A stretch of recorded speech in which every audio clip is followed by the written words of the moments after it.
Christina, why don't you kind of explain to us what is a 2-in-1 buy down and who can use it and how does it work and what are the benefits of it? So a 2-1 buy down is a mortgage financing technique.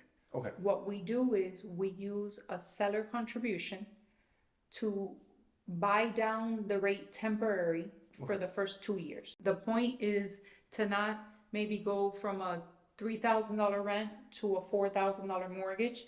You can have a $3,500 mortgage for the first year, and then a $3,750. Yeah, so it kind of eases the people into the payment little by little. So just to clarify, the first year on a 2-in-1 buy down, they get a 2% discount for the first year. Correct. And a 1% discount for the second year. Why do you think this program will benefit someone? You can take the seller contribution truthfully and use it towards your closing costs and do something like this yourself. I've had clients that have told me, you know what, I think I'd rather just take the $9,000 divided by 24 and maybe pay $300 and something and do it yourself. But again, it eases the borrowers into the payments. Right. You don't take that jump so drastically, if you want to call it that. And you take advantage of the money that the seller is contributing. Right.